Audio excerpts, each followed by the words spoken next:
What is good, everybody? Nathan Lombardi here with Lambo Media, and here just to my left at the Strength to Strength facility. If you guys haven't checked them out already here in Broomfield, Colorado, make sure you guys check them out. I'll put all their social platforms and website in the description box below. And for Instagram, Twitter, TikTok, I'll put their Instagram tags and their social media platforms in the tags as well. I'm here with Villanova Infielder Cam Hassert. We're about to go through his hitting progression off the tee and then transitioning into front toss as well. But Cam, I want to start off with this. With you heading to Villanova here in the next few days, you're obviously, at one point we're committed to Villanova and then obviously signed there, and that's where you're at now, and that's where you'll be extending your baseball career at the college level. What was the biggest reasoning behind committing to Villanova rather than any other colleges that were possibly showing interest in you throughout your recruiting process? So starting my recruiting process, they were one of the first schools that reached out to me. I was lucky enough for them to risk taking a chance on me, I guess. Right. Throughout the whole process, I looked at Nova, looked at all the other schools I was getting talked to from, and Nova just stuck out. You'll get a feeling when you're kind of going through the recruitment process that it's just something feels home about it. Right. And with such a great academic school and a great baseball program, it's so hard to turn down. So. Were there any close contenders behind Nova that you were possibly considering committing to rather than Nova, or was it Nova above everyone else by a long shot? There were a lot of close competitors. I talked to a lot of other Big East schools out there, and at the end of the day, I weighed them all down, and with the great opportunity I got from Nova, it was kind of an obvious decision. Right. So. And you mentioned the recruitment process. It's obviously a lot of people want to be in your position one day as far as committing to a big school like Villanova.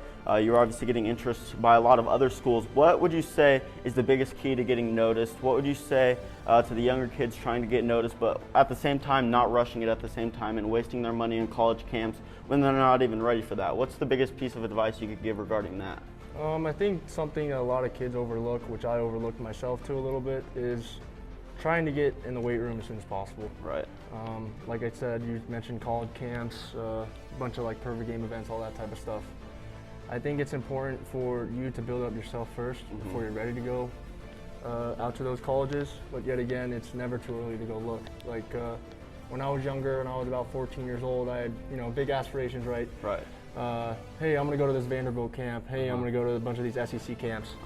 And what I learned from the most about those is what the coaches taught me. Right. And I think it's most important to take what they give you and kind of put in your perspective and where you think is reasonable for you to go. Like I said, best thing to do is make sure you're working out, getting those reps in every day, and to go out there and get exposure. At the end of the day, I feel like if you end up playing college baseball somewhere at the next level, all that stuff you put money into isn't a waste at that point. So. And I want to dig a little deep into your personal experience with the recruitment process and what kind of that timeline looked like for you, because obviously it's different for everybody. Some people are late bloomers, some people commit early. We're seeing 8th graders commit to SEC and AC schools these days, throwing 90 going into their high school career, 16-year-olds throwing 95, going to all these perfect game and baseball factory events. What did your personal recruitment process timeline look like as far as that went? At what point were you starting to go to college camps, and at what point did you get that offer from Villanova? It kind of was a little early process for me. I got lucky about that. I went out to all these perfect game events, and the biggest thing for me was going to camps. When Villanova saw me, I believe it was my sophomore fall, somewhere around there. Okay. And I was at a normal perfect game event, played good, and the funny thing about it is they said they were watching me for a little bit, and they knew the skills that I had, but the biggest part of it was my attitude and how I acted. Right. I remember sitting down with the coach in the locker room, and he said, "We knew you could play, right? And you could play at the next level probably. But what I did is I came to one of your games where you sat and you weren't playing, and watched her body language in the dugout. And you didn't even know they were there. And I had no idea they were there. That's huge. So the biggest part for me is just, be yourself always. Right. Don't act out of line. Don't do anything that would potentially jeopardize it, because you never know when they're watching. Like it was me in Florida at a perfect game event, sitting in a pool play game, and I had no idea there were any college scouts there for me. And he was sitting there just watching my attitude in the dugout. And it's just little stuff like that where it's so funny going back now. It was a Friday, I think, where he saw me. and they had a camp the next Saturday. Right. And he saw me, he was like, hey, you should come out to this camp. Jeez. And I was like, sure, let's do it. And I ended up going to the camp on Sunday. We ended up talking about potentially, maybe going to the next level. Uh-huh.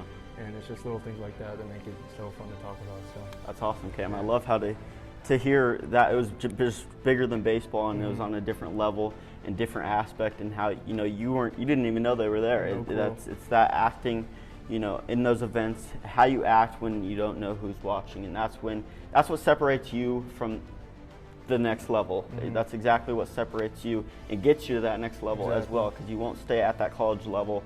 They'll take that scholarship away from you if you make one bad move. So now that we wrapped up talking about the recruitment process and the commitment to Nova and the reasoning behind that, once again we're at the Strength to Strength facility here in Broomfield, Colorado.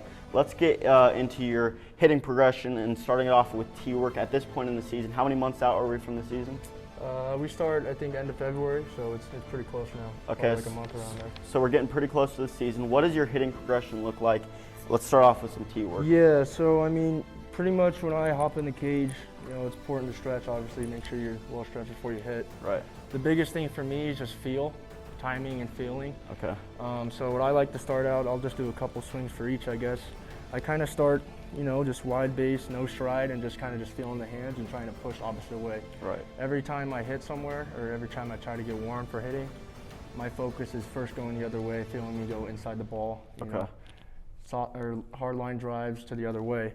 So I'll kind of just start out right here, just feet spread, just nothing crazy, hard swing, just feeling it and just pushing it the other way. I'll do maybe like 5 or 6 of these off the tee. Sounds good. I'll just do one more of these to give you a little example. Just push it the other way. After that, I kind of like to feel, I put the tee, on that first round, I put the tee out, trying to push the other way. Right. As I get into my second round, I kind of just go straight up, out in front. And right now you're placing the tee out in front. How important on, especially on inside pitches, but middle and away, is it to get that ball out front rather than letting it get deep in the strike zone? I know obviously you'll let it get deeper on the outside pitches, but how important is it to hit that ball out front? It's very important, I think. One of the biggest things that I picked up growing up and learning how to hit for the most part is trying to throw the barrel. What I kind of try to do is just go through extension, and I think it's important to get that ball when you're through extension instead of back here and you're kind of handcuffed and you don't have any power. Right. So for my second drill, I'll kind of set up the tee out in front. I'll come closed stance. I myself have a leg kick, so it's kind of all about feel for me. So what I'll do is I'll just kind of sit up here, maybe like 1-2 second hold, and just come through and put right through the center. What that does for me, it kind of just gets me, feel my separation, feel my extension through the ball. Yet again, like 50% swings just to, kind of get warm and feel that. And you mentioned you have a leg kick. Yeah. Is that something you have in your in-game swing as well? It is. So I used to start out, I was a lot smaller, a lot scrawnier. And I was always at the top of the lineup, meant to just get on base, right? And as I grew older, I kind of figured out my body, figured out what I can do with it, get more power into the baseball. Right. And a leg kick, like I said, leg kick doesn't mean everything. You don't have to have a leg kick, and you can still be short stride and just generate a bunch of power through the baseball. For me, it's all about feel. Leg kick, no leg kick, it doesn't really matter. It's whatever feels right for the specific hitter, I guess. Right. So I'll come here again, just for another rep. Super straight here, just straight up, maybe 1-2 second hold, and feel your way through the baseball. Awesome. So, on my last round, I'll still stay trying to go away. Okay. I'll go back to away and just kind of normal swings for me. Probably around like 60%, 70% here. Okay. And just same thing, just going away with the baseball, pushing through to the other side. Right. Just like that. So I noticed on every single rep you're trying to go middle and away. What's the biggest reasoning behind trying to stay towards the middle and opposite field of the ballpark rather than pulling it and rolling over? For me, it's always been a feel thing, but it's very important. I think on my first round of BP, I'm always focusing middle away. Whether it's not hitting as hard, so what, so be it. It's all about feel for me, just feeling me getting behind the baseball and driving it Right. threw a line drive almost instead of a pop fly or ground ball. Okay. If I started out, my BP round just out in front, like right here, just like a normal like baseball, just like no care at all, just like pointless tee rounds. Yeah. Every swing for me is like vital to warm up, I guess. So if I just started out here and not warm at all, and I get on top of the baseball, and I just roll over such, Yeah. it does me no good. Exactly. And are you this apprehensive and this careful about how you approach batting practice pregame as well? Yeah, it's all the same thing. I mean, everyone has their own routine. This just happens to be mine, I guess. It gives me the best feel, makes me feel through my hands, feel through my body, and just feel warm. Love it. So if I do get that middle of the way pitch in a game, I'm not sitting there frozen because I'm expecting a cookie right down the middle every time. Absolutely. So, and then, like I said, in the last round of tee, I'll just come here, nice easy swing, just middle and away. Okay. So Let's see a couple more swings right here. And then as I get done with that round, like I said, 5 to 6 each, I'll kind of go through normal swings. I'll start middle away, middle out in front, and then obviously inside and trying to pull the baseball. All right. So. Love it. Love it. I'll do a couple, I guess, get one out in front. Same thing here, still trying to stay inside the baseball, not trying to roll over, just straight through the middle.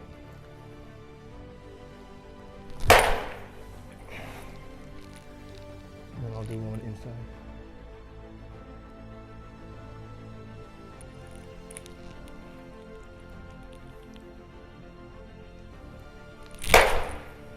Not trying to do too much with it, just get the hands to the baseball, not trying to overswing. So.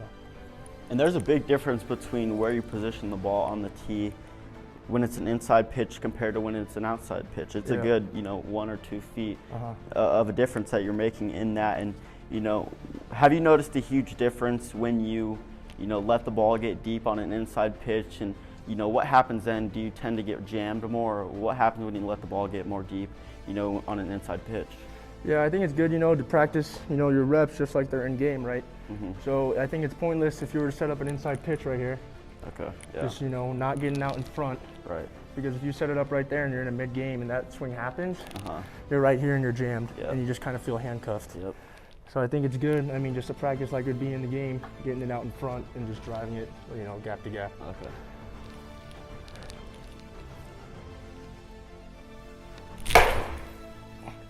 So. Awesome. Do a couple more.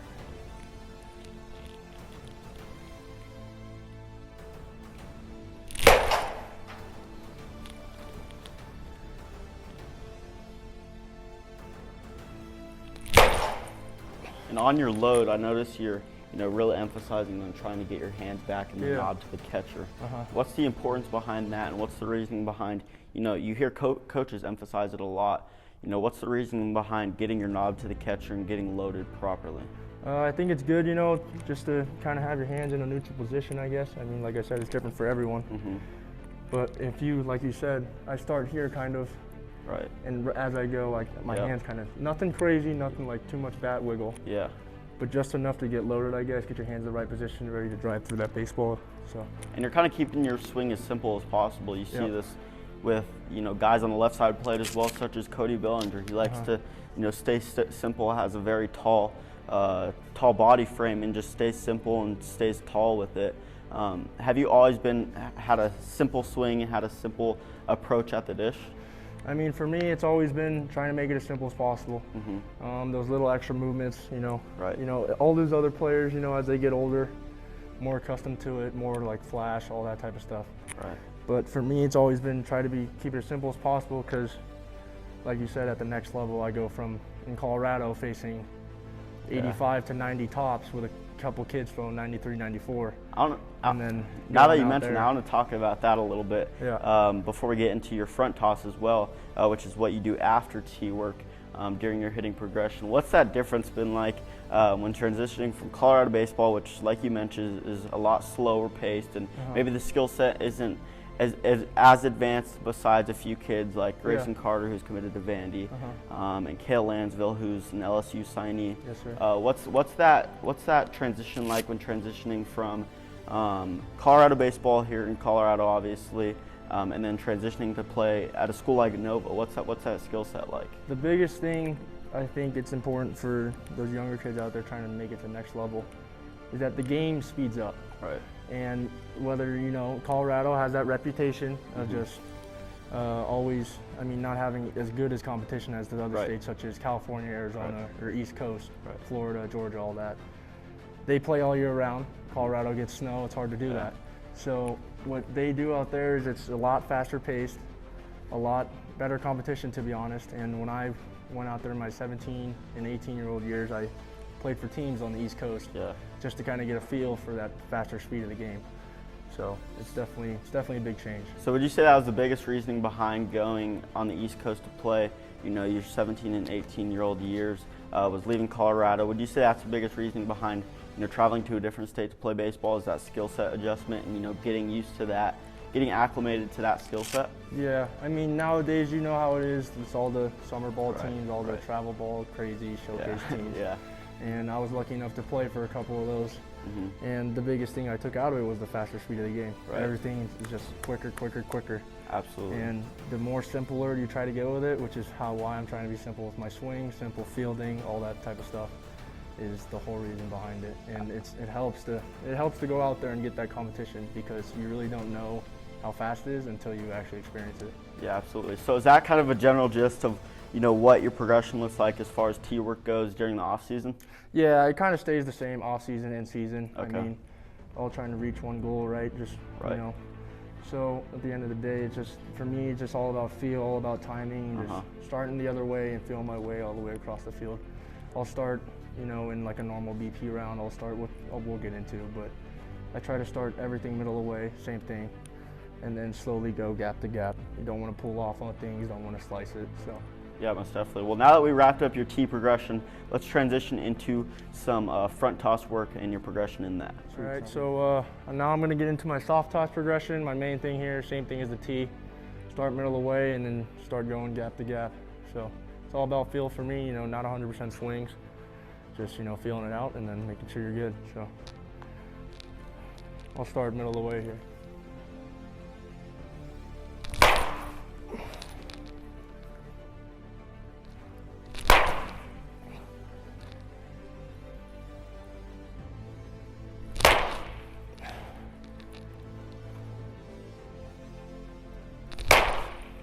Yeah, so my main focus through all that is just staying inside the ball, pushing it the other way, and it's all about feel for me. So after maybe 2 or 3 rounds of like 8, 10, I'll slowly start to work gap to gap, and yeah, so.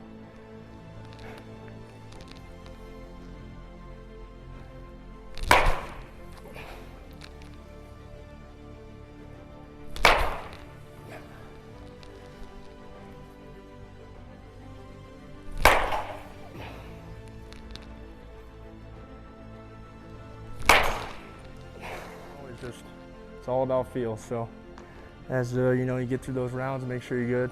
Never swing too much, but you can never swing too little. So after what you feel good about through all that, totally your call. But for me, I go maybe 5, 6 rounds and call it good. So I'll just take a few more swings.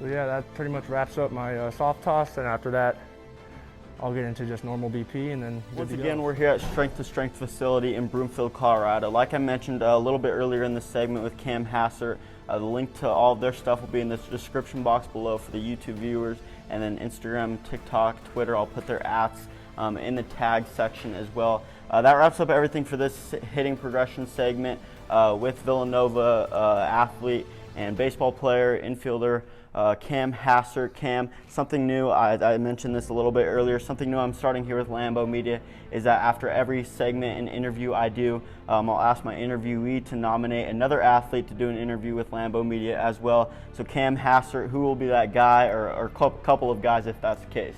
Yeah, I'd like to nominate 2 guys. One is an old friend I used to play with, named Case Williams, right-handed pitcher in the Cincinnati Reds organization now. Great guy, you can learn a lot from him. The second guy I'd like to nominate is one of my friends here that works out here at Strength to Strength with me. His name's Trenton Harris, Iowa Western Community College infielder. Great guy, you know, and I think it'll be very important to hear like his side of the recruitment process as he went like through the JUCO route, which means nothing at all. So, I mean, like every route you take is a great route, and for him that was the greatest route. And you know, he's a great ball player. I like to think he's, you know, better hands than me. So, so I mean, we're all big family here, and you know, Strength to Strength is the place to go if you need somewhere to go. But those are my two nominations, Case and Trenton. So thank you for your time, but it's been a pleasure. So.